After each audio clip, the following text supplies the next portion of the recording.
পানি ছিল বিষাক্ত, কিন্তু নবী করিম সাল্লাল্লাহু আলাইহি সাল্লামের থুতু মুবারকের বদৌলতে এই পানি এত মিষ্টি।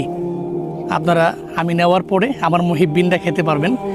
আর যদি কোনোদিন আপনারা আসেন তাহলে আপনারা খাওয়ার পরে এটা উপলব্ধি করতে পারবেন যে এই পানি কত পরিমাণ মিষ্টি। সুবহানাল্লাহ। এই পানির অপর নাম হচ্ছে শিফা, আরোগ্য। এই পানি পান করার মাধ্যমে যত বড় রোগ হোক আল্লাহ রাব্বুল আলামিন নবীজির উসিলায় ওই রোগকে আরোগ্য দিবেন ইনশাআল্লাহ। নবীজি সাল্লাল্লাহু আলাইহি ওয়াসাল্লামের থুতু মুবারক যে পানিতে লেগেছে সেই পানি এখন পান করছি আলহামদুলিল্লাহ, এবং সেই পানি দিয়ে ওযু করছি। আমি এখান থেকে পানি নিয়ে যাব বাংলাদেশে। যারা আমার কাছের লোক আছেন, মুহিব্বিন আছেন, তারা চাইলে আমার কাছ থেকে এই পানি পান করতে পারবেন। একদম বীরে শিফার পাশাপাশি আমি এখন দাঁড়িয়ে আছি আলহামদুলিল্লাহ। এটাই হচ্ছে সেই বীরে শিফা।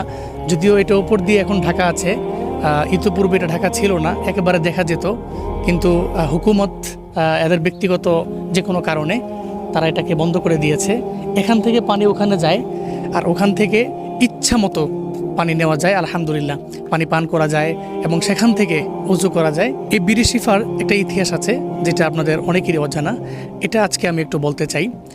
নবীজি সাল্লাল্লাহু আলাইহি ওয়াসাল্লাম এবং সাহাবায়ে কেরামরা এর পাশ দিয়ে যখন অতিক্রম করছিলেন, সাহাবায়ে কেরাম অনেক বেশি তৃষ্ণার্ত হয়ে গিয়েছিলেন। নবীজিকে বলছিলেন যে নবীজি আমরা পানি পান করতে চাই। তখন এই কূপের দেখা মিলে। আসার পরে সাহাবায়ে কেরাম দেখতে পায় এই কূপের পানিগুলো বিষাক্ত হয়ে আছে। নবীজি সাল্লাল্লাহু আলাইহি সাল্লাম বললেন চিন্তা নেই।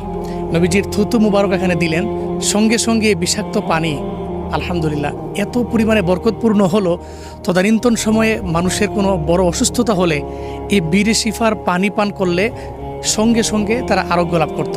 সুবহানাল্লাহ বিহামদি। আল্লাহর কাছে বহু শুকরিয়া, আল্লাহর কাছে বহু শুকরিয়া যে এই বীরে শিফার পাশে আসতে পারলাম।